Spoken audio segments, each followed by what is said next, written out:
ए से लेके जेड तक प्रॉब्लम्स को सॉल्व कर सकता है। वो चाहे सेल्स की हो, एचआर की हो, मार्केटिंग की हो, बिजनेस ऑपरेशंस की हो, कस्टमर सर्विस की हो, कोई भी प्रॉब्लम हो, बिजनेस की हर एक प्रॉब्लम्स के ऊपर हमने ये स्ट्रैटेजी फ्रेमवर्क जो है, पावरफुल फ्रेमवर्क जो है दोस्तों बना रखे हैं। तो इन फ्रेमवर्क्स की ट्रेनिंग के ऊपर, क्योंकि ये फ्रेमवर्क्स क्या है, ये कैसे होते हैं, इनके अंदर क्या पूछा जाता है, कस्टमर को इनको कैसे अप्लाई करना होता है अपने बिजनेस के अंदर, ये अंडरस्टैंडिंग आपको देने के लिए, जैसा कि आप सभी जानते हैं कि हर हफ्ते हम आपके लिए ये एक एक्सक्लूसिव सेशन जो है लेके आते हैं, जिसका नाम है LFP फ्रेमवर्क ट्रेनिंग। और कौन आपको फ्रेमवर्क की ट्रेनिंग देते हैं? आपको फ्रेमवर्क की ट्रेनिंग वो देते हैं, वो लीडरशिप फनल प्रोग्राम के कोचेस जो खुद LFP के आपके जो कस्टमर्स होते हैं, उन कस्टमर्स को 1 साल तक हैंड होल्डिंग सपोर्ट देते हैं, उनको गाइडेंस देते हैं, उनको मेंटरशिप देते हैं, और उनको ये 52 फ्रेमवर्क्स इंप्लीमेंट करवाने में हेल्प करते हैं हर हफ्ते। जैसे कि आपको पता है कि लीडरशिप फनल प्रोग्राम के जितने भी कस्टमर्स होते हैं, उनको 52 हफ्ते का ये प्रोग्राम है, 1 साल का ये प्रोग्राम है। बाकी सभी लोग भी कैमरा ऑन कर सकते हैं अपना, अगर कैमरे पे आ सकते तो आ जाइए फटाफट से। हर हफ्ते 52 हफ्ते तक 1 साल का प्रोग्राम है। हर हफ्ते एक फ्रेमवर्क कस्टमर को जो है लीडरशिप फलन प्रोग्राम के अंदर दोस्तों दिया जाता है। तो इस फ्रेमवर्क को इंप्लीमेंट करवाने में हमारे ये जो LFP के कोचेस होते हैं, ये उनकी हेल्प करते हैं, पूरी गाइडेंस देते हैं। एक एक सवाल जो पूछा जाता है उसके ऊपर पूरी क्लैरिटी हमारे इन कोचेस को रहती है। तो जैसा कि आप सभी जानते हैं, हमारे LFP के कोचेस में से अरुणोबा सर जो है हर हफ्ते आपको फ्रेमवर्क्स के ऊपर ट्रेनिंग दे रहे हैं, और मैं उम्मीद करता हूँ इस ट्रेनिंग से आप लोगों को काफी फायदा जो है मिल रहा होगा। तो आज के जो 2 फ्रेमवर्क्स हैं दोस्तों, जिसके ऊपर आपको ट्रेनिंग देने के लिए आने वाले हैं, ये 2 फ्रेमवर्क्स के नाम है, पहला जो फ्रेमवर्क है इसका नाम है प्रोडक्ट प्राइसिंग।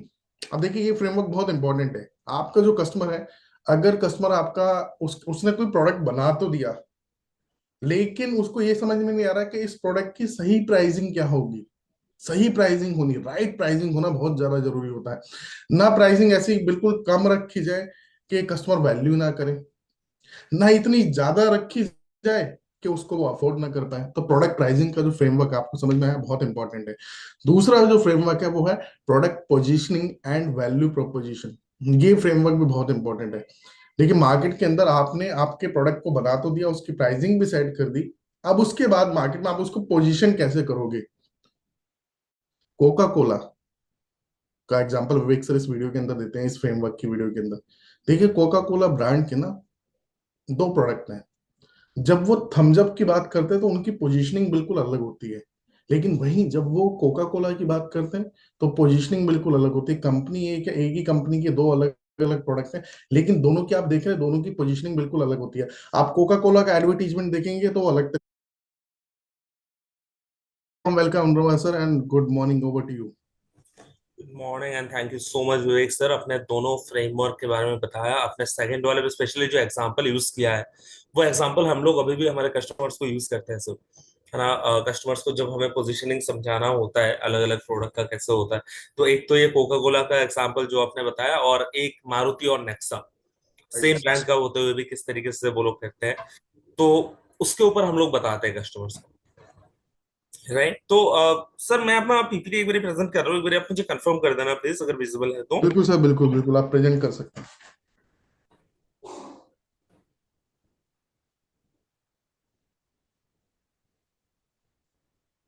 सर विजिबल है? Right sir, right, PPT visible है। परफेक्ट। सो ठीक है। गुड मॉर्निंग दोस्तों। आज के इस सेशन में जैसे अभी विवेक सर ने बताया, 2 फ्रेमवर्क, एक प्रोडक्ट प्राइसिंग और दूसरा हम लोग बात करेंगे पोजीशनिंग और वैल्यू प्रोपोजिशन के ऊपर। पहले समझते हैं दोनों चीजों में डिफरेंस क्या है, राइट। प्रोडक्ट प्राइसिंग बेसिकली ये होता है कि आप प्रोडक्ट का प्राइस डिसाइड कैसे करते हो। कोई भी प्रोडक्ट है वो मैं 100 रुपए में बेचूंगा या 1 लाख में बेचूंगा, उसके डिसाइड करने के ना कुछ तरीके होते हैं, 12-13 ऑलमोस्ट स्टेप है, जिसके बेसिस पे आप डिसाइड कर सकते हो अपना प्राइसिंग क्या होगा, आगे जाके प्राइसिंग में क्या चेंजेस होंगे।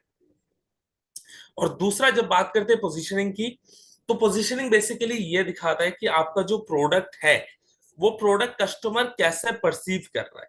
ठीक है, कस्टमर जब मैं बोल रहा हूँ कैसे परसीव कर रहा है, तो फिर बेसिकली अगर जैसे एग्जांपल लूं मैं, मर्सिडीज का एग्जांपल ले लेते हैं। मर्सिडीज को प्रीमियम क्वालिटी में माना जाता है। वहीं पे टाटा नैनो सक्सेसफुल, जो कि बहुत ज्यादा नहीं हो पाया इंडिया में, उसे बिल्कुल ही अफोर्डेबल क्वालिटी में रखा गया था। राइट? तो आपके प्रोडक्ट के बारे में लोगों का परसेप्शन क्या है, आप वो मार्केट में क्रिएट करते हैं। वो कस्टमर नहीं बनाता है, आप देते हो मार्केट में सिग्नल, जिसके वजह से प्रोडक्ट के बारे में एक इमेज क्रिएट होता है। अब टाटा नैनो फेल हुआ, क्यों फेल हुआ? क्योंकि टाटा नैनो को ना अफोर्डेबल कार का नहीं, सस्ते कार का पोजिशनिंग कराया। एंड इंडिया में सबसे बड़ा चैलेंज कहाँ पे आता है, जब आप कोई प्रोडक्ट को सस्ता सस्ता सस्ता बोलते हो ना, तो वो प्रोडक्ट जो भी परचेज कर रहा होता है ना, उसकी इमेज जो है वो डाउन जा रही है।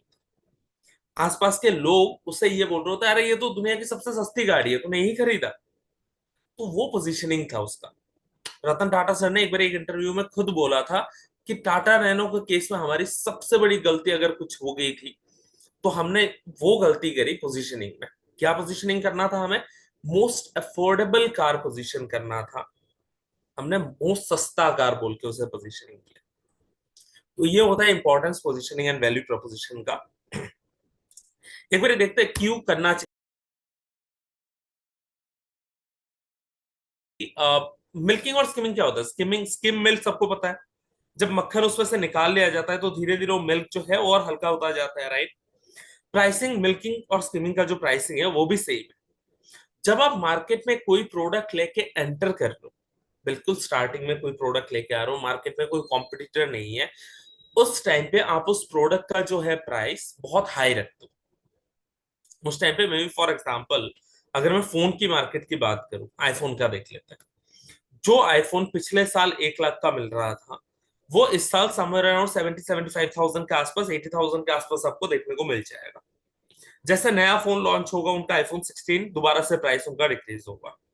अगले साल आप देखोगे वही प्राइस और डिक्रीज होगा। आईफोन 13 का अगर आप अभी देखो, अभी 15 चल रहा है मार्केट में, आईफोन 13 का प्राइस अभी 50,000 के लेवल पे है, बट उनका जो लॉन्च प्राइस था वो 70,000 75,000 के ऊपर का था। तो इसे कहते हैं मिल्किंग और स्किमिंग।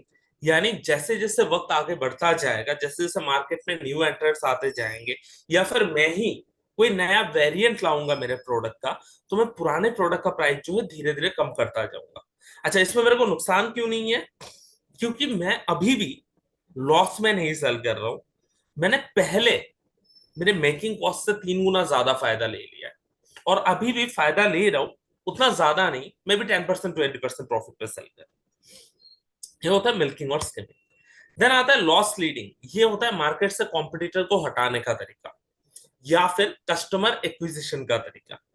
कई बार आपने देखा होगा, प्रोडक्ट बनने में जितना प्राइस लगता है उससे सस्ते में सेल हो जाता है प्रोडक्ट। एग्जाम्पल ले लेते हैं, आज से मतलब ऑलमोस्ट मैं 5 to 7 years पहले की बात अगर करूं, 2015-16 की बात कर रहा हूं मैं। उस टाइम पे एयरसेल का सिम कार्ड आता था। अच्छा, सिम कार्ड परचेज करने के लिए क्या करना पड़ता था? डॉक्यूमेंट देना पड़ता था, और 30 रुपए देने पड़ते थे। 30 रुपए के उस सिम कार्ड पे आपको बैलेंस कितना मिलता था? 50 रुपए का बैलेंस मिलता था, 47 रुपीज के आसपास का। तो 30 रुपए मैंने दिया, मेरे को 47 रुपीज का बैलेंस मिला, और साथ में सिम कार्ड जो मिला वो अलग से। ये लॉस लीडिंग स्ट्रेटेजी। वो लॉस में गया, पहले 17 रुपए का लॉस में बेचा, प्लस सिम का जो कॉस्ट है वो अलग, उसके एम्प्लॉय का जो ऑपरेटिंग कॉस्ट है वो अलग।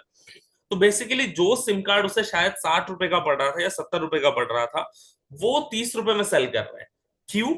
उस उम्मीद के साथ, क्योंकि आगे जाके मैं कंटिन्यूअस उसमें रिचार्ज करूंगा, उससे वो प्रॉफिट मेक उसके लिए। तो ये लॉस, उसका क्वालिटी अच्छा है, उसका मार्केट पोजीशनिंग अच्छा है, पोजीशनिंग में बाद में आपको एक्सप्लेन करने वाला हूँ। उसके हिसाब से आप प्रीमियम प्राइस भी चार्ज कर सकते हो। एंकर प्राइसिंग बेसिकली होता है जो आप देखते हो सिनेमा हॉल में, मूवी थिएटर्स में, राइट? वहां पे आप जाते हो, आपको दिखाते हैं वो लोग पॉपकॉर्न के पैकेट रखे हुए होते हैं। सबसे छोटा वाला 200 रुपए का, मीडियम वाला जो है वो होता है करीब 300 रुपए का, और जो सबसे बड़ा होता है वो 350 का होता है। बट इवेंचुअली आप देखोगे तो 300 रुपए वाला और 350 वाला कंपेयर करोगे ना, तो आपको दिखेगा कि 350 वाला जो प्रोडक्ट है वो ज्यादा फायदेमंद है आपके लिए। तो आप कहते हो कि भाई 50 रुपए की तो बात है, 300 का क्यों, 350 का ही ले लेते हैं।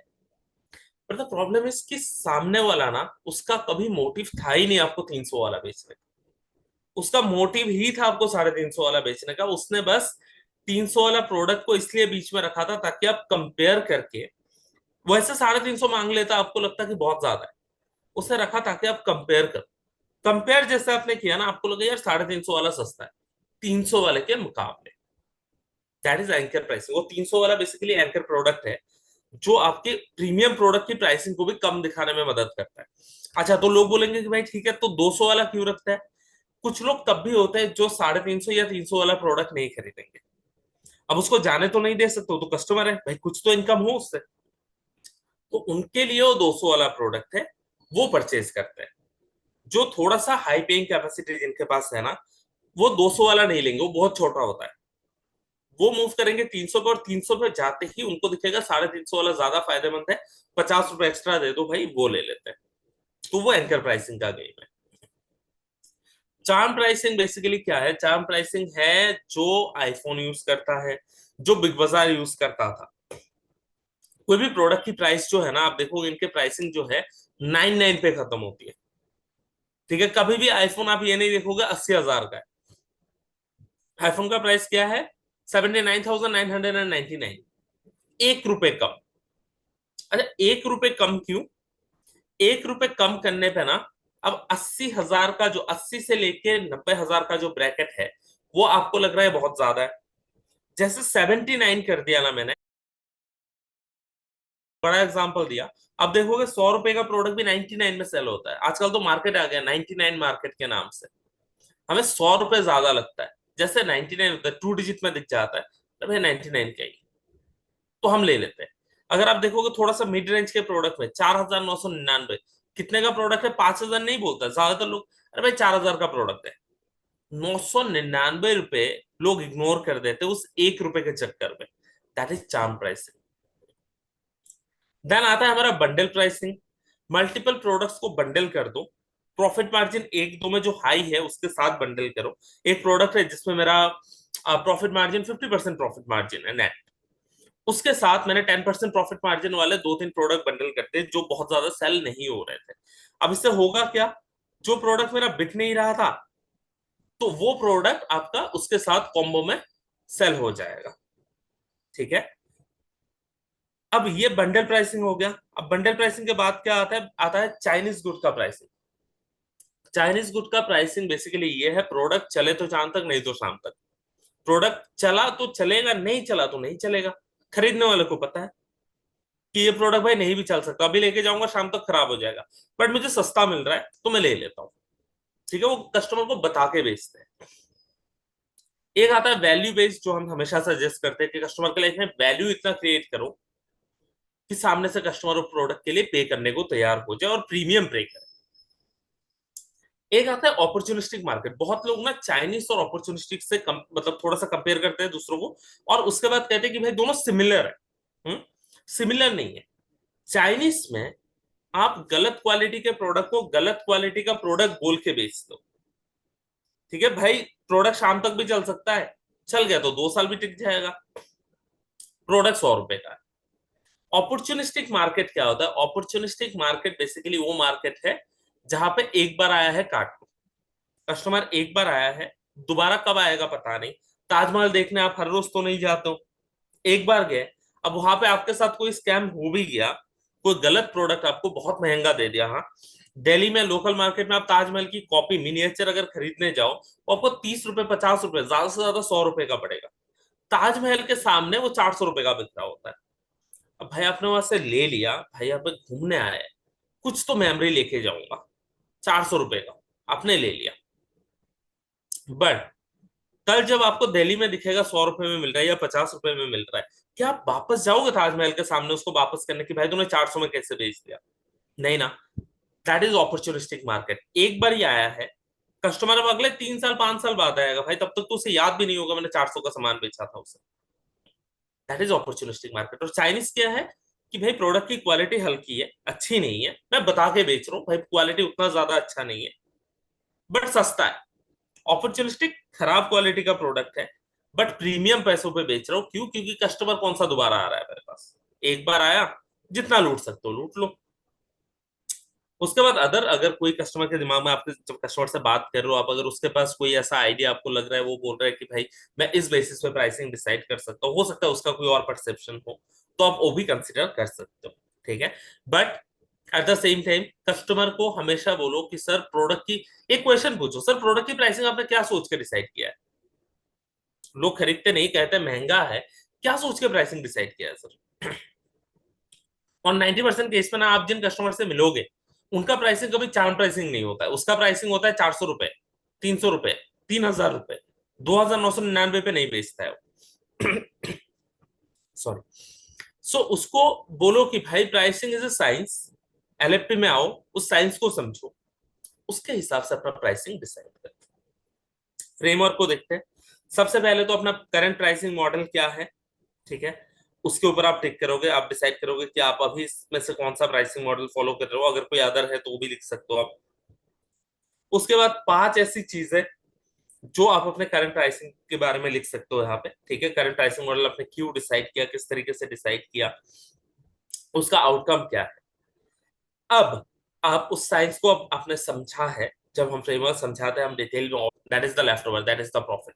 हाँ, तो प्राइसिंग जो मैं डिसाइड करूंगा वो मेरे टॉप लाइन रेवेन्यू या फिर मेरे टर्नओवर पे क्या इम्पैक्ट लाएगा, नया प्राइसिंग स्ट्रेटेजी से मेरे प्रॉफिट मार्जिन पे क्या इम्पैक्ट आएगा।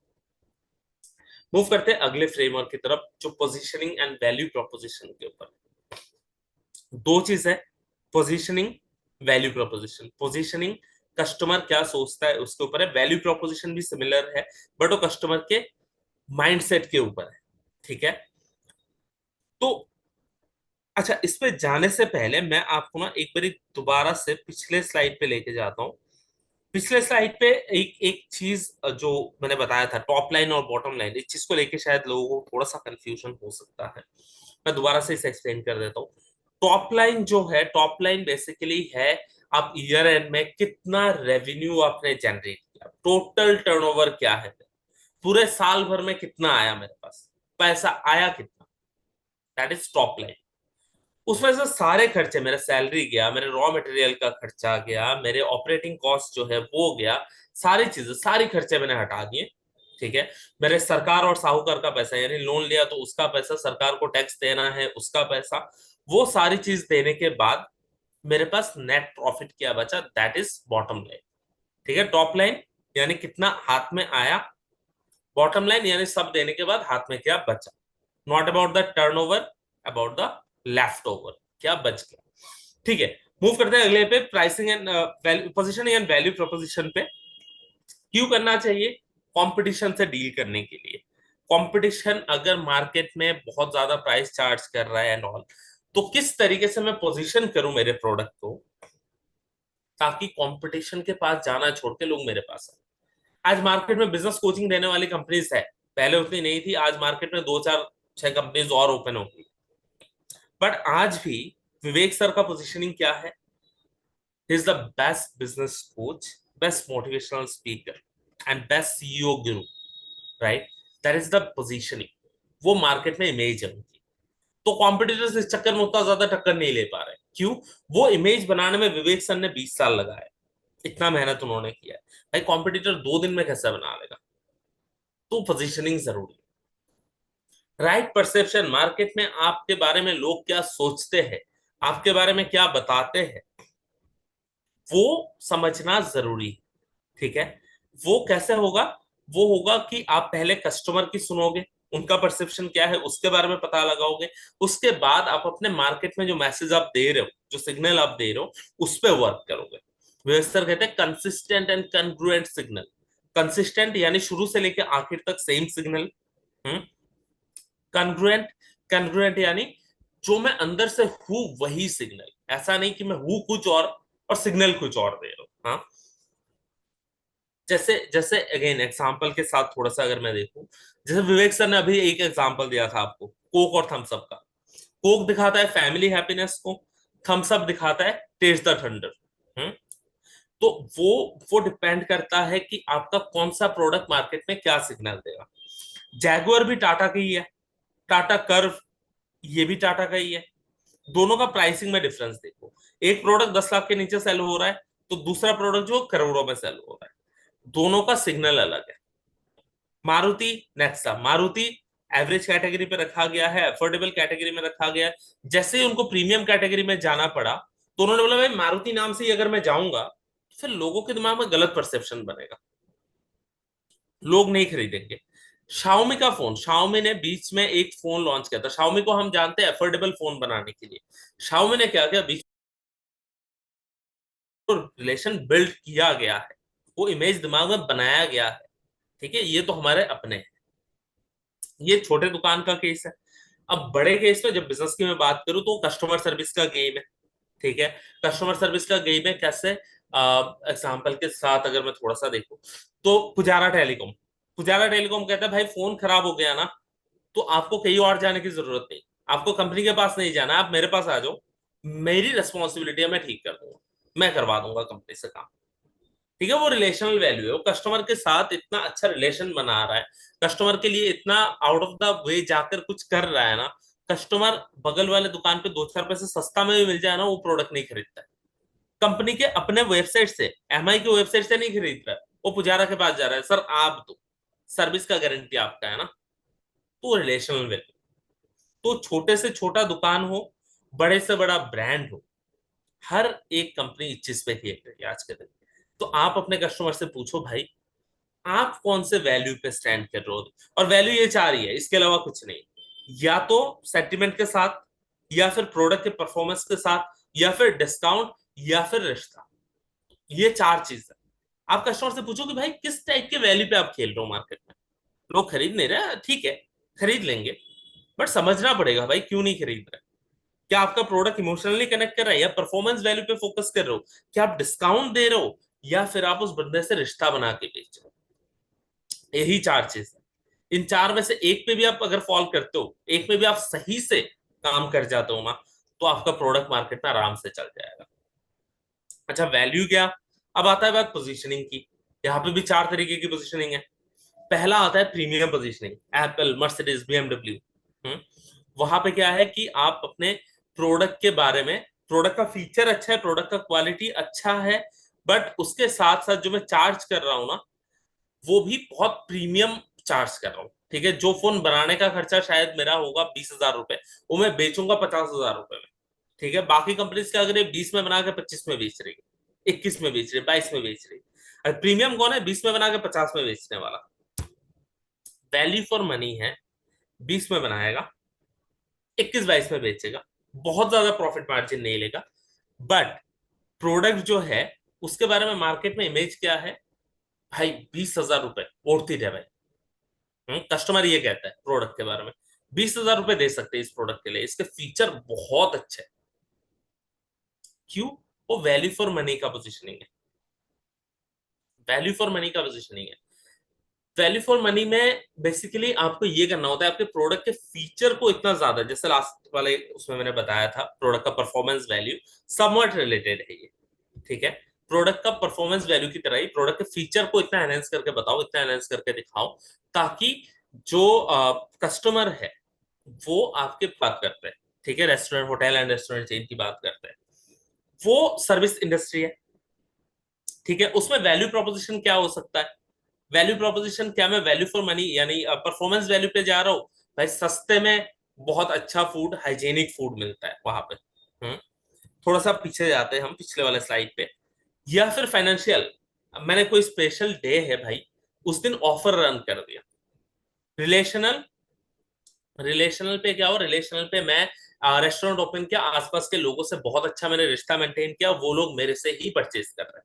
लास्ट वाला जो पॉइंट मैंने छोड़ दिया था इमोशनल, क्योंकि रेस्टोरेंट के केस में ये बहुत प्रीमियम वाले जो है ना वो कर पाते हैं। ठीक है, होटल रेस्टोरेंट, इसमें ताज की आप देख लो, ताज होटल, वो इमोशनल वैल्यू पे खेल रहा है, उसे पता है कि भाई मेरा प्रीमियम पोजीशनिंग है। तो आप प्रीमियम पोजीशन करोगे, लोगों के इमोशन से कनेक्ट करोगे, ऐसा ऐसा रेस्टोरेंट बिल्ड करो जहां पे जाने पे ऐसा इमेज बन जाए कि सामने वाला देख के बोले भाई यार ये बंदा इतना प्रीमियम रेस्टोरेंट पे जाता है। नाउ एक एग्जांपल और लेते हो, दिल्ली में मेरे ही शायद, हाँ, क्या सर्विस में इंप्रूव, हाँ शायद करना पड़ सकता है भाई। तो आगे फिर लिखोगे न्यू वैल्यू पोजीशनिंग क्या होनी चाहिए मेरी, किस लिए जाना जाता हूँ, किस लिए जाना जाना चाहता हूँ।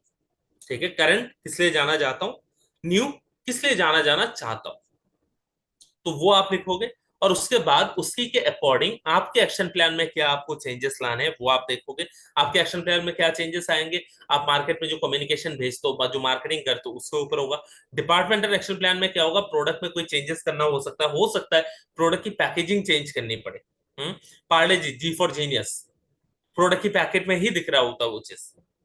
हर एक चीज के उसमें आप देखोगे कि प्रोडक्ट में अगर थोड़ा सा चेंज कर रहे हो ना, तो प्रोडक्ट का कम्युनिकेशन, सबसे पहला कम्युनिकेशन क्या है, मार्केटिंग। दूसरा, जब प्रोडक्ट हाथ में लेते हैं पैकेट पे क्या लिखा हुआ है, तो वो डिपार्टमेंटल एक्शन प्लान में आता है कि भाई मेरे मार्केटिंग के डिपार्टमेंट को मेरे को बोलना पड़ेगा क्या क्या कम्युनिकेशन चेंजेस करने हैं। मैं जहां पे चीजें कम्युनिकेट करता हूँ, ठीक है, मेरी पर्सनल ब्रांडिंग जो है उस पर मेरे को चेंज लाना पड़ेगा। उस हिसाब से मैं मार्केट में मेरे प्रोडक्ट को पोजीशन कर सकता हूँ।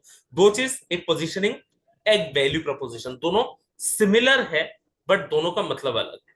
उस चीज को अच्छे से समझिए, कस्टमर को उस चीज समझाइए, एंड उसके बाद कस्टमर को बोलिए कि भाई अगर इसके बाद भी आपको और डिटेल में समझना है, पोजीशनिंग पे और काम करना है, चाहते हो कि भाई आपका प्रोडक्ट, आज जो लोग कहते हैं कि भाई ये तो एक बार आया है, कार्टले कैटेगरी का है, अपॉर्चुनिस्टिक कैटेगरी का है, उसे प्रीमियम पे लेके जाना चाहते हो, तो उसमें क्या स्टेप बाय स्टेप चीजें बतानी होगी, तो कौन बताएगा, वो एलएपी में विवेक सर बताएंगे, और उसके बाद 1 साल तक कोच बताएगा, राइट। तो वो चीज आप उनके सामने हाईलाइट करो। इससे जो कस्टमर के दिमाग में है आपके प्रोडक्ट, आपके एलएपी फ्रेमवर्क है, उसका वो इमेज बनने में हेल्पफुल रहेगा उनके लिए, एंड वो आपसे शायद प्रोडक्ट परचेज कर ले इमीडिएट बेसिस पे, राइट। तो फ्रेमवर्क को बहुत अच्छे से आप लोग समझिएगा, कस्टमर से बात करते रहे। ये आपका नॉलेज हम क्यों बूस्ट करते हैं, डेफिनेटली अगर आप कोई बिजनेस करते हो इन फ्यूचर तो आपको काम आएगा, बट अभी जब आप कस्टमर से बात करते हो तो वो नॉलेज जो आपको अभी मिल रही है वो आपके बातों में झलकनी चाहिए, ठीक है। वो कस्टमर को सामने से ऐसा ना लगे कि कोई सेल्स वाला पर्सन है यार। आपका नाम क्या है आईबीसी में, सी क्या है, कंसल्टेंट ही हो ना। तो कस्टमर के दिमाग में वो इमेज बनना चाहिए कि भाई सामने वाला कंसल्टेंट है। यूज दिस वर्ड्स, ये फ्रेमवर्क को यूज करो कस्टमर से बात करते टाइम, ताकि उसके दिमाग में वो परसेप्शन बने, सेल्स नहीं, कंसल्टेंसी ले रहा हूं मैं, तब जाके आपका कन्वर्शन रेट बढ़ेगा।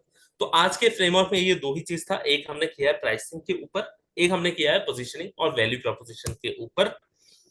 बाकी Vivek sir, over to you.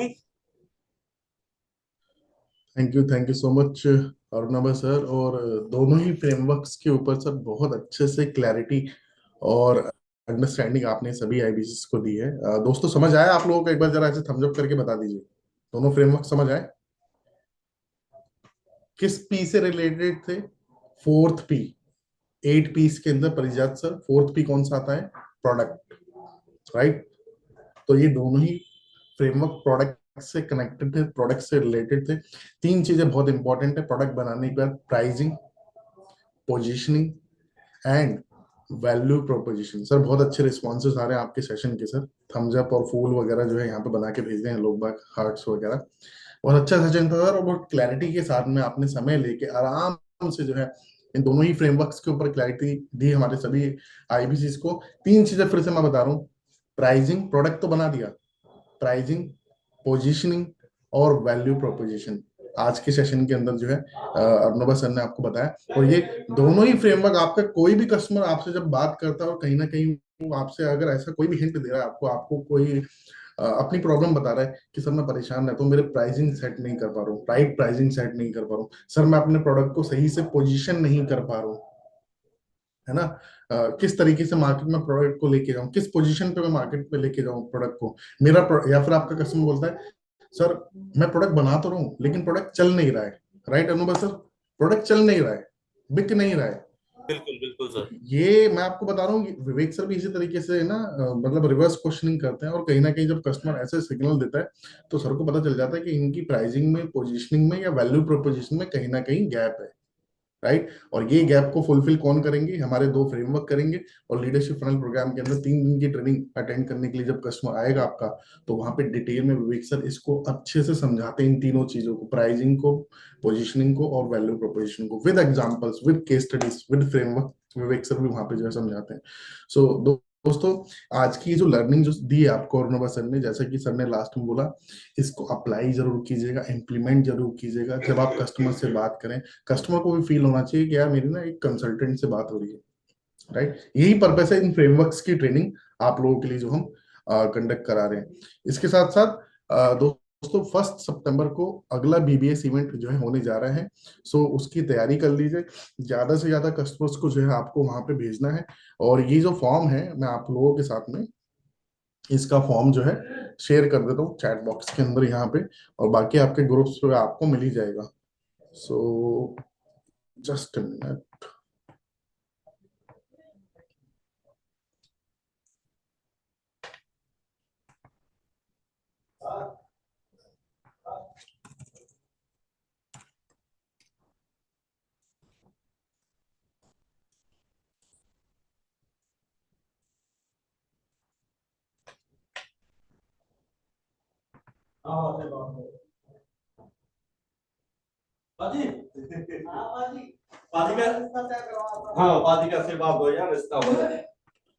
Okay, so chat box के अंदर दोस्तों मैंने आप सभी के साथ में मैसेजेस आ रहे थे, कॉल्स आ रहे थे कि सर डेट 1 सितंबर वाली डेट ऐड नहीं हुई है। तो ये देखिए इस फॉर्म के अंदर अभी डेट भी ऐड हो गई है।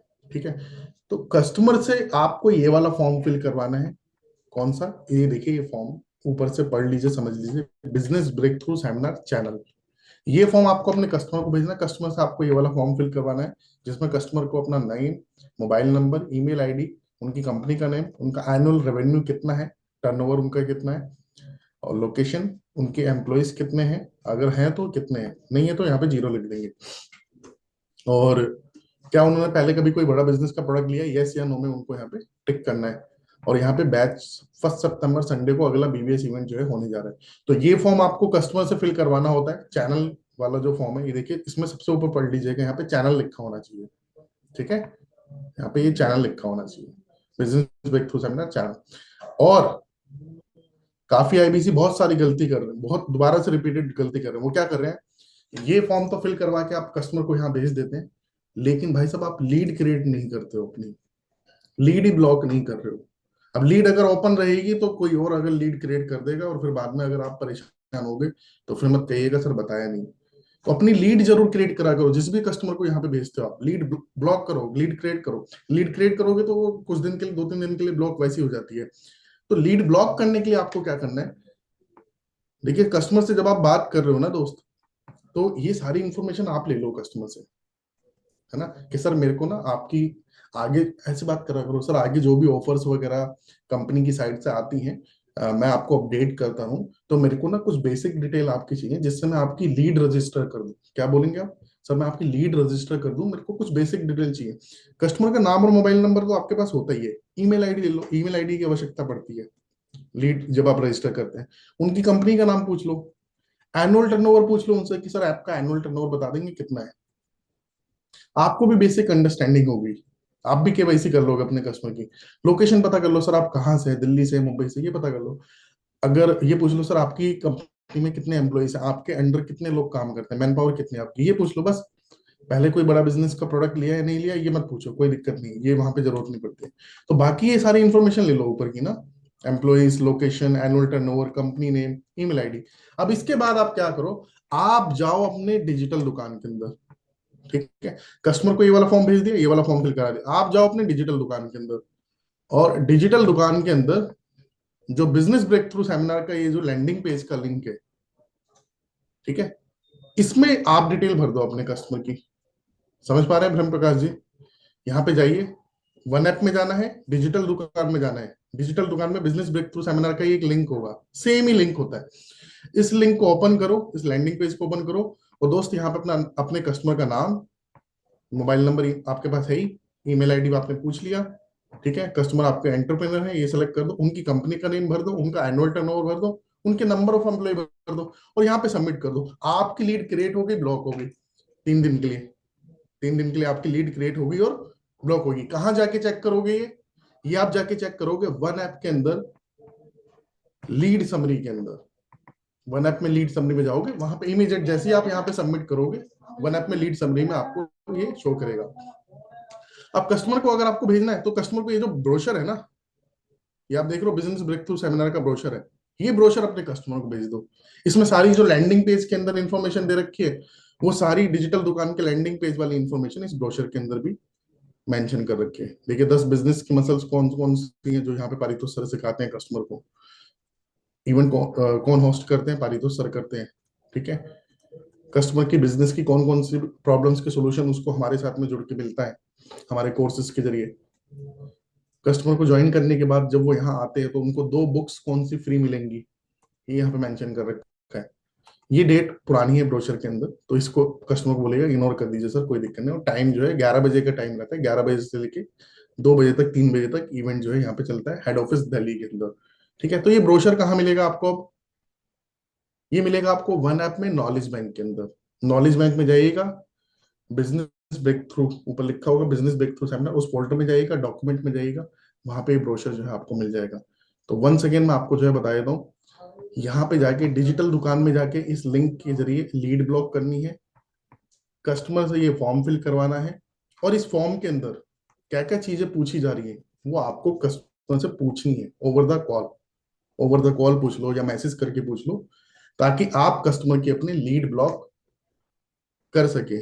ठीक है। तो अपनी लीड रजिस्टर करके, लीड ब्लॉक करके कस्टमर को भेजा कीजिए, ताकि बाद में इन फ्यूचर आपको जो है परेशानी का सामना ना करना पड़े, लीड क्लैश वगैरह के इशू ना हो। ऐसा मैं इसलिए आपको बता रहा हूँ, बार बार काफी आईबीसी के मैसेजेस मेरे पास आते हैं, कॉल्स मेरे पास आते हैं, तो इसका सोल्यूशन जो है मैंने आपको जो है अभी इस सेशन के माध्यम से बता दिया। वंस अगेन अरुणा सर, आपका बहुत बहुत धन्यवाद आज की इस सेशन को कंडक्ट करने के लिए, और लीडरशिप फनल प्रोग्राम के इन दोनों पावरफुल फ्रेमवर्क्स के ऊपर जो है ट्रेनिंग देने के लिए। आज का जो असेसमेंट है वो देना मत भूलिएगा। फिर मुलाकात करते हैं आपसे रिटन इसके अगले सेशन के अंदर। Thank you so much everyone.